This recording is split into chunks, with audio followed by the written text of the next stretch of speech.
কথা বারবারই বলে যে গত 17 বছর কোনো দাবি দাওয়া নিয়ে আপনারা দাঁড়াননি, প্রেস ক্লাবে আসেননি, কিন্তু শেখ হাসিনা 5 আগস্ট যখন দেশ থেকে চলে যায় তারপরে কেন এত আন্দোলন? আমাদের কথা যে যদি 17 বছর আমরা আন্দোলন করতে পারতাম, ভোট দিতে পারতাম, যদি আমরা আমাদের অধিকার আদায় করতে পারতাম, তাহলে তো শেখ হাসিনাকে বিদায় করার দরকার ছিল না। শেখ হাসিনাকে বিদায় করেছে আমাদের ন্যায্য অধিকারের জন্য, আমাদের ভোটাধিকারের জন্য, আমাদের স্বাধীনতা সার্বভৌমত্বের জন্য।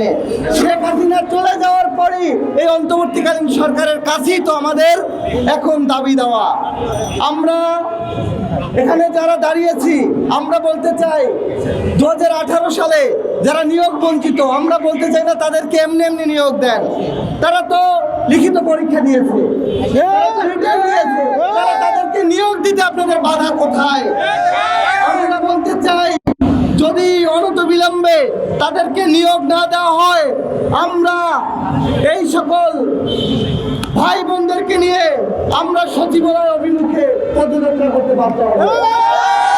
আমরা বলতে চাই অতি দ্রুত সময়ের ভিতরে এই দাবি দাওয়াগুলো মেনে নেওয়া হোক।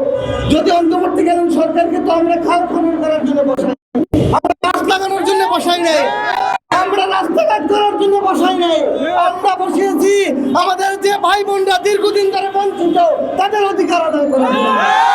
তাদের অধিকার যদি আদায় না হয় তাহলে অন্তর্বর্তীকালীন সরকারের কি কাজ? তাদের কি কাজ?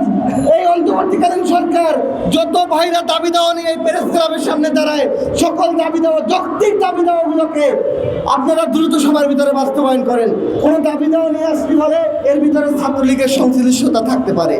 আরে ভাই, যদি ছাত্রলীগের সংশ্লিষ্টতা থাকে তাদের এই প্রেস ক্লাবের সামনে দাঁড়ানোর মতো সাহস নাই। কোনো ছাত্রলীগের প্রেস ক্লাবের সামনে দাঁড়ানোর মতো সাহস নাই। যারা এখানে দাঁড়িয়ে আছে তারা সবাই বঞ্চিত, তারা সবাই আওয়ামী লীগ ফ্যাসিবাদের আমলে তারা বিভিন্নভাবে নির্যাতিত। আমি অনেককে চিনি, আমার আমার সাথে কথা বলেছে, আমি তাদেরকে পার্সোনালি চিনি। তারা আওয়ামী লীগের সময় বিভিন্নভাবে বঞ্চিত হয়েছে, ফ্যাসিস্টের সময় বিভিন্নভাবে নির্যাতিত হয়েছে। এই লোকরা এখানে দাঁড়িয়েছে, তাদের দ্রুত সময়ের ভিতরে নিয়োগ দিক।